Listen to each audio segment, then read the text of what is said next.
I'm just drilling the scales for the pins and lanyard tube. These are all taper tang classics, so I got to allow for the angle of the taper, and I also want the pins to be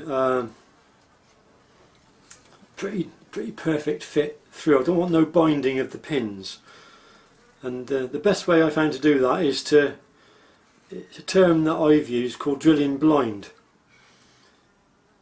In that, what I mean is that I've got one scale I've drilled through, I've mounted it to the tang of the knife, and I've used the knife as a profile, and I've drilled the holes out. But the back scale is completely blind apart from the lanyard hole, the lanyard tube, and the lanyard tube allows the back scale to line up with the rest of the knife.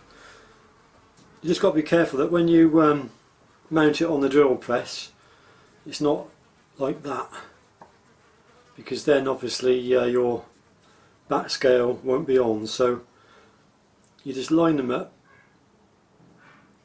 and drill straight through. And I've got to compensate because of the tang. You can probably see it there, the angle. I've got to compensate for that if I want these pins to be an absolute frictionless fit through, like that, you see. So I'll bring you to the drill press now and I'll show you what I do. Right, here we are on the drill press. Now this clamp's probably going to be in the way, but because of space I can't get a better angle than this. So that's the side without no holes, that's the side with holes. The first pin I'll drill out, and I always do this, I always drill the front pin out first.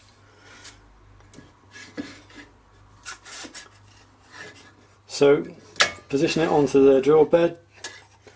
I've got a piece of G10 that I place under the tang. That just acts as a bit of packing and gives me the angle that I need. I make sure the sides of the scales are even. At this point the blade in the middle can be, it could be like that, it could be like that. As the drill goes through it will find its centre and it will go through the hole. So line up. That looks good to me. I'm happy with that.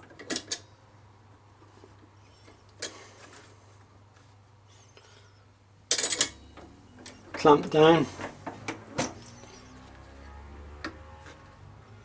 And I'm going to drill my hole.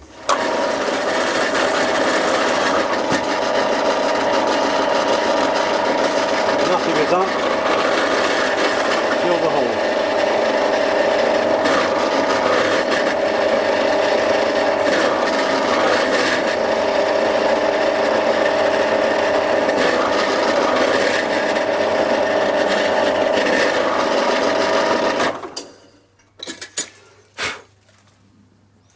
That hole would be in perfect alignment with the one in the other scale now.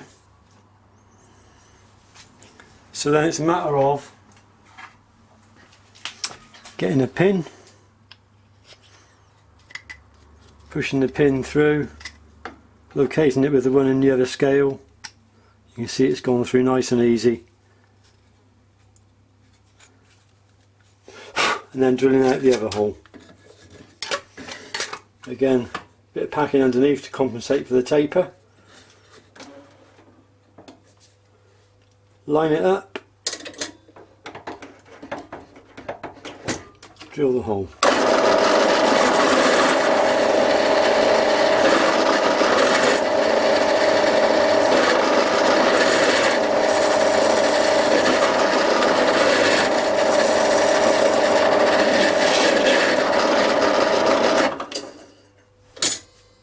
So that's the scales drilled.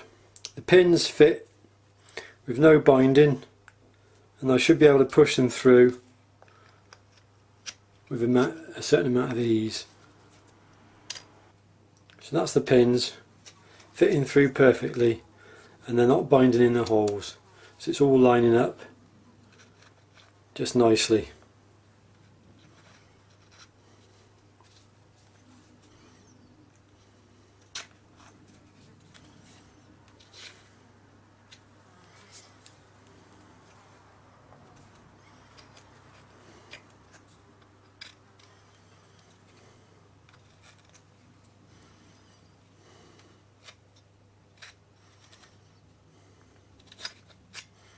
So that means that when I come to assemble the knife, I can get the scales and the liners to fit dead flush against the tang of the knife. Now, because my knives are built using G10 liners, G10 is like a glass fibre, and the fibres are very hard, very harsh on cutting tools. So if I were to cut this shape out, the handle profile out on this blade, in seconds, literally in seconds, it would dull the blade. And this bandsaw blade, they cost about £8 or £9 a go. In seconds it would be destroyed and good for nothing. So I don't use bandsaw blades for cutting out now. So what I'm going to do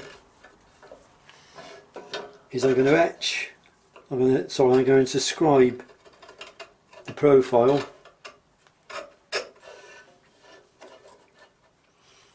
into the G10, and then I'm going to grind it out. I'm going to grind the wood and the G10 away to that profile.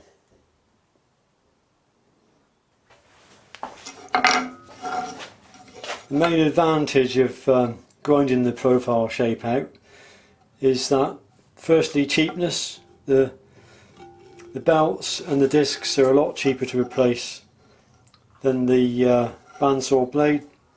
Secondly is accuracy. I can grind exactly to that line with precision.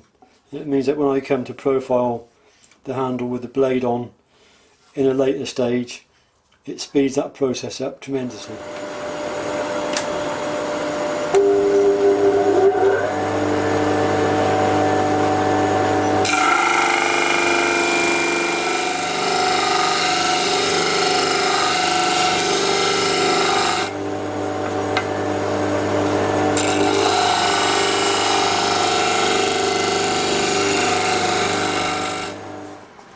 Whilst the disc sander quickly deals with this side here, it won't get into the internal radii very well. So for that I use my small wheel attachment on my 2x72 belt grinder.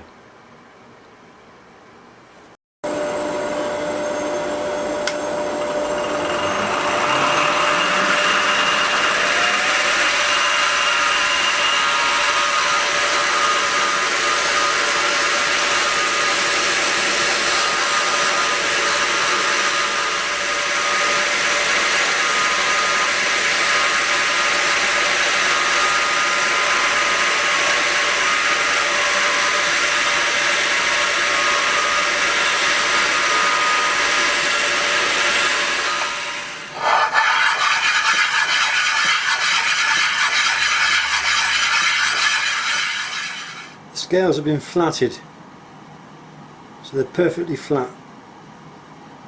The way that I grind my tapered tangs, I do a process which ensures that that's even and flat as well. The holes have been drilled through to accept that taper. So for example, if I try and put a pin through the handle now through the scales rather, without it being attached to the knife, it will go in that far and it's binding. That's actually binding. That's binding. It's binding in the hole because it's been drilled with that very slight taper. So what that means is that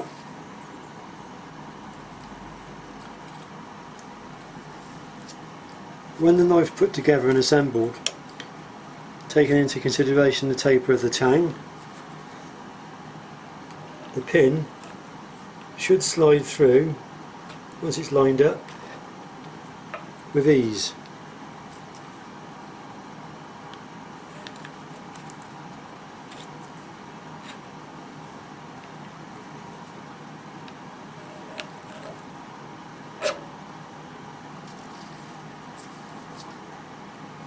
Just like that, just like that. So I can tell straight away this is going to be a lovely knife once it's cleaned up, and the wood to metal fit will be spot on.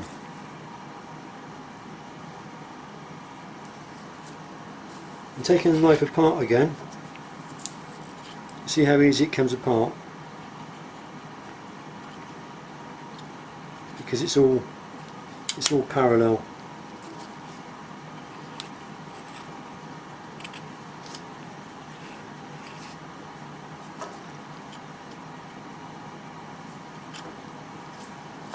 The reason why I dimple the inside of the scales like this, I believe it holds as a two-part. It does two things. Firstly, it increases the surface area, but secondly, and perhaps more importantly, it forms glue pockets so that when you assemble the knife, if you've clamped with too much pressure, you can squeeze all the glue out. But with these pockets, it's impossible to squeeze all the glue out. So no matter how much clamping pressure you were to apply, if you were to apply too much, there would always be glue in the handle. And similarly, these holes here, they're to allow for glue to squeeze through and sort of fill the handle. This has been thoroughly degreased now, it's ready for assembly. And that's the next job I've got to do with this batch of knives. Here we are the next day, and I managed to assemble this small batch of 4 classics. These are the ones, they're all with the tapered tangs. At this stage, each knife is about 2 hours away from being completed. I've got to go around all the profile, remove any of the excess down to the steel, and then shape the handles, put the hourglass in, put the palm swells in. Then it's on to the leather work. So these are coming up to the last process now. All stabilised woods. It's when I get to nearing the completion of a knife like this, I start to think back to the processes which got me to this to this stage of the knife build, and I try to work out, because it's a question I get asked a lot, you know, how long does it take you to build a knife? And to this very day, I can't tell you. I've never sat down or never timed each process, because some of the processes overlap. For example, the stabilising of the scales, that's an ongoing process. I've got wood sat in my resin in the vacuum chamber now, and it will be, sometimes I don't use the wood until I need it, and I've been known to leave the wood in the vacuum, in the resin rather, for up to a month. It doesn't do it any harm. So I don't know how long it takes me to build a knife. Let's get on to the next process for this knife, which is going to be whipping off all the excess, get it down to the steel. And because I've already ground the shape quite accurately, I haven't got a great deal of excess material to remove.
and that's as long as it's taken to get it down to the steel.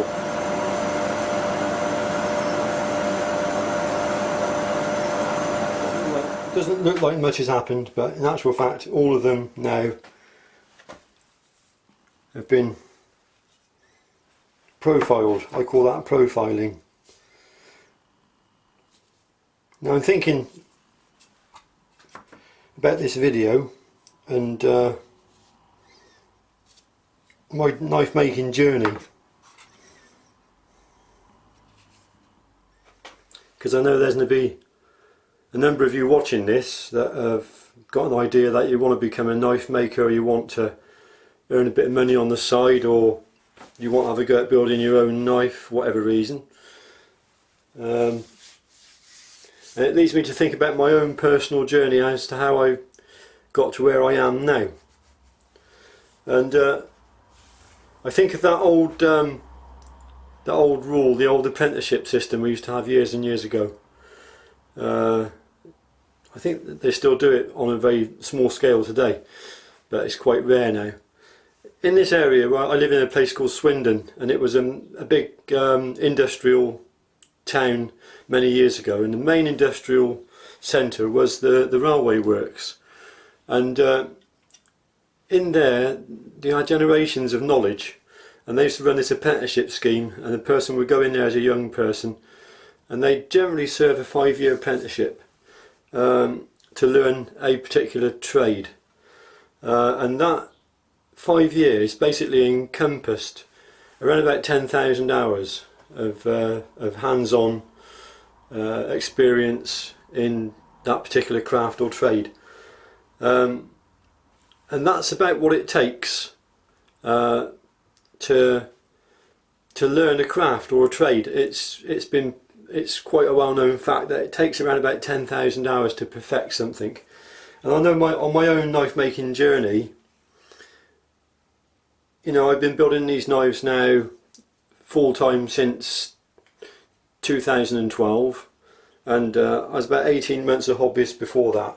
And the early knives, when I first started to become a professional, if you want to call it that, they were nowhere near as good as the work I'm turning out now, because I hadn't served that apprenticeship time, I hadn't had the experience. With that experience also comes the making of mistakes, the trying different processes, and so what you're doing over those 5 years, not only are you developing your hand and your eye coordination, you're also, or in my case, trying different procedures, different techniques, trying different tools, different ways to achieve an elusive goal, until that goal is no longer elusive. And some of those processes that you take, you take them, you use them for a bit, you realise they're not quite as good, and then you drop them in favour of a more efficient process, one which attains the goal to a higher standard and hopefully in a shorter time. And that's what my endeavours have been ever since I really started knife making, and that's what put me on a progressive track, which is all, even today, still ongoing, and I'm still looking at ways to streamline the efficiency, to produce a better knife to a higher standard in a shorter time, and the end goal obviously is it's providing me with an income. This goes on to tell you why I've been successful up to now in my career as a knife maker, because before I was a knife maker I was a special needs transport driver and a farm worker, and I used to transport this handicapped individual to a special needs care farm. So I got a wage as a driver, and then when I was on the farm I got a wage as a farm worker. Unfortunately that individual's health declined, and I ended up losing my income. And the only string I had to my bow at the time was my hobby as a knife maker. So I was forced into becoming a knife maker. It's not something I chose.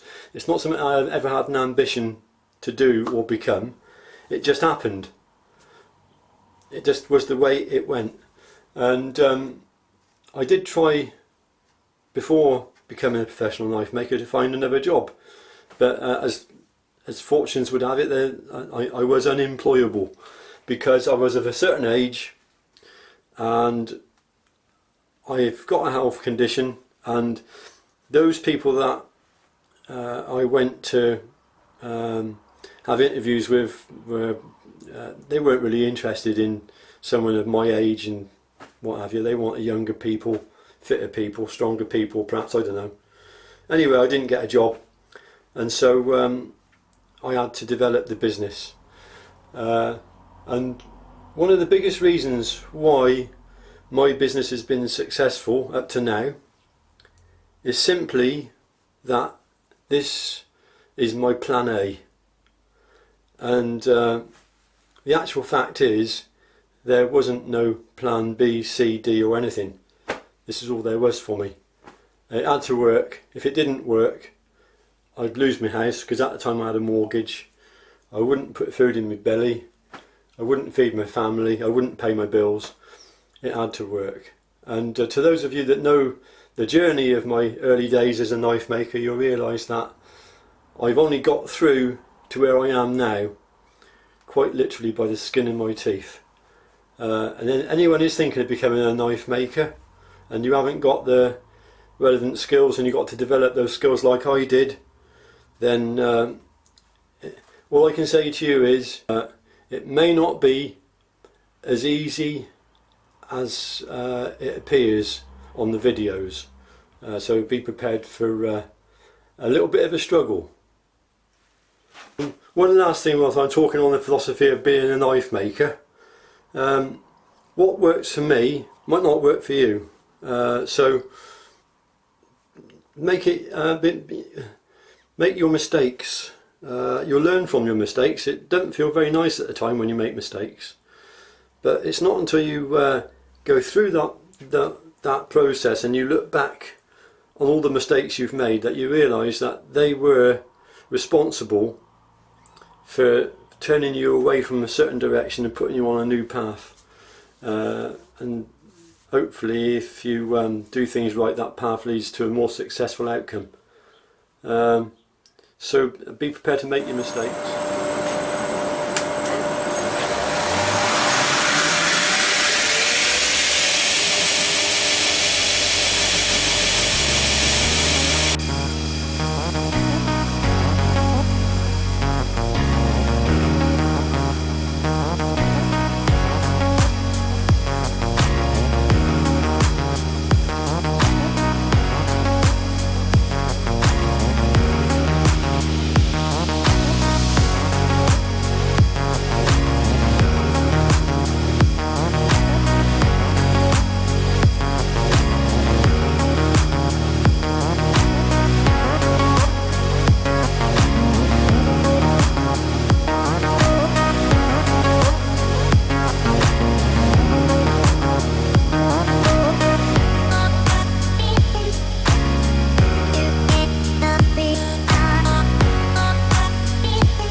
After the rough handle shaping on the grinder, the knife then goes through sort of rough sanding, just taking off a little bit here and a little bit there. This is all done by eye to get it to where I want certain dimensions on certain points of the handle to be. This one's shaping up quite nicely. So once I'm happy with the rough shape, I then move down to the next grit and take out the scratches from the previous, just as I would on the steel, working to finer and finer grits. This next bit is probably for me, of all the knife making, this is the magic moment for me, because I get to take off the masking tape and it reveals to me the final sort of form and shape of the knife.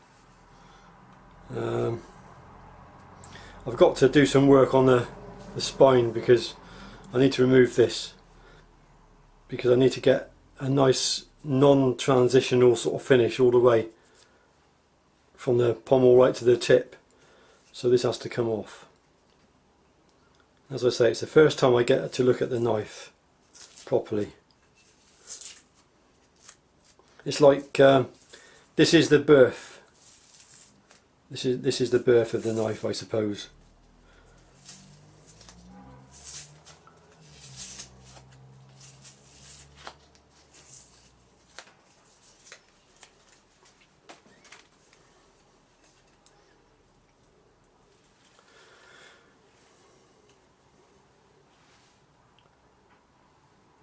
And certain things I'm looking for also at this stage are just the general shape of the knife, making sure all the previous grit scratches are out of the wood, and also symmetry. So I want the knife to be quite symmetrical now at this point, not only with relation to the actual palm swell, but also with how the actual front of the scales meet at the front of the knife. I'll see if I can show you that.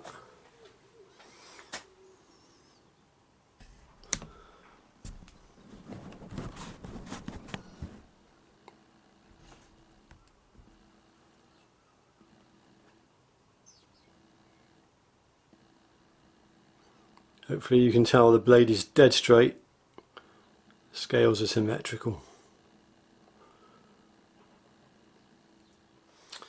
Okay, I've worked the knife on the grinder now. I've taken down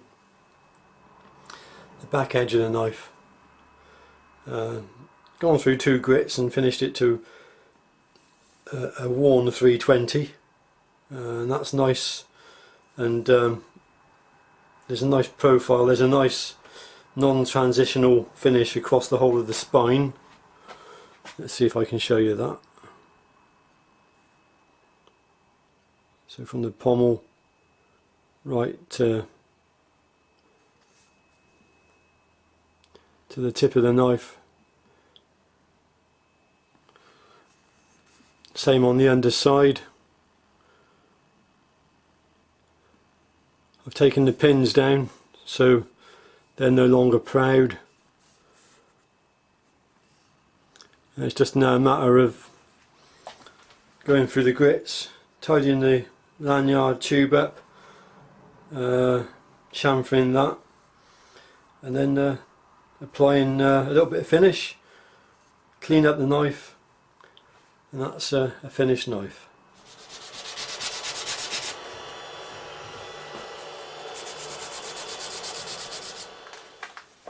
In my early days when I was building these knives, I used to send them out and with a lot of worry actually,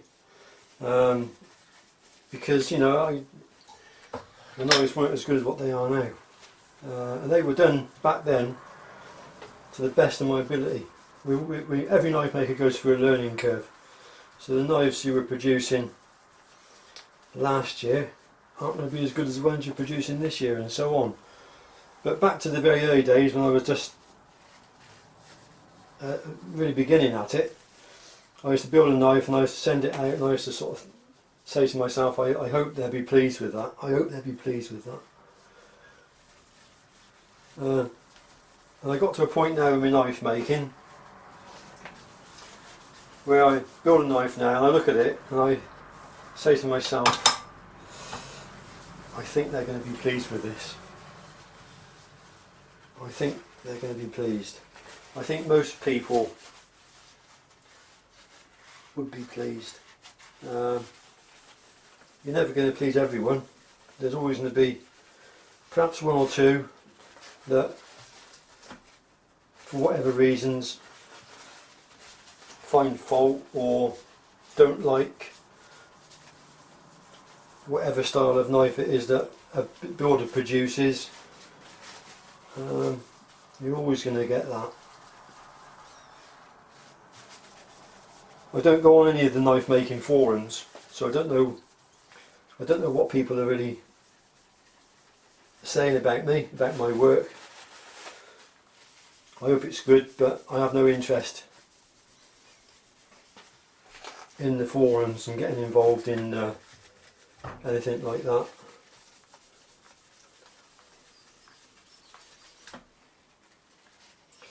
Most of my development, especially the last couple of years, has been through my own endeavours in the workshop. I picked up a lot of tips off of YouTube over the years, and that's where most of my early information came from. And then from reading a few books and from reading a few technical papers, so I could understand a bit more about the heat treatment side of things. But a lot of the personal development as a knife maker for me has happened in this very space here, experimenting and messing around and trying out different things to see if I could speed up a certain process and improve a certain finish, and it's all gone really. Those endeavours have all gone to improve the finish of the knives. Early heat treatments were just like any other knife maker really. Heat up a bit of steel, get it cherry red, get it non-magnetic, dunk it into a bucket of engine oil, and that hardens your knife to an acceptable level, and then stick it in the oven and temper it, and that tempers it back to a certain level. But there is so much more to it than that when you start looking into it to ever deeper and deeper levels. Well, the build of this knife now is more or less complete, apart from stropping the blade and the leather work. So I'm quite pleased with how it's turned out.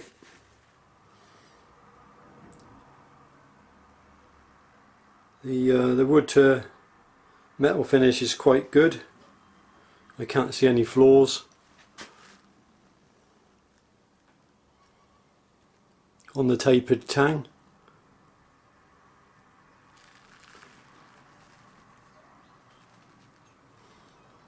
I don't know how the camera's showing it. Maybe I can zoom in a little bit.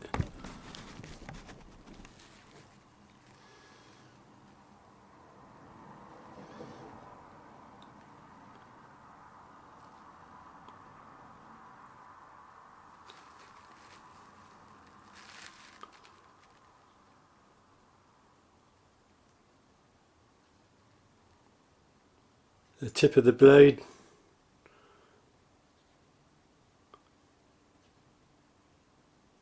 is nice and even. Flats, let's see if we can get a focus. Good.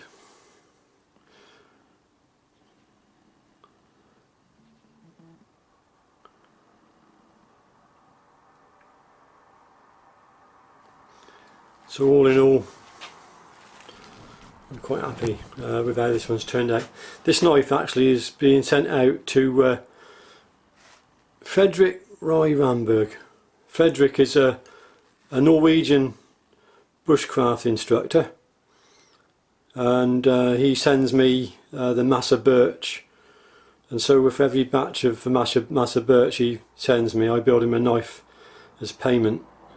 And I've got some absolutely stunning blocks going through the process of stabilising at the moment. This is quite a figured piece. I hope Frederick will like it. Incidentally, the handle shape is modelled very closely to Woodlaw, which dates from about the year 2000. I think they have slightly thicker handles. I think the modern knives are just a bit on the thin side, so I like my handles just to be that bit more chunky. Give a nice positive grip.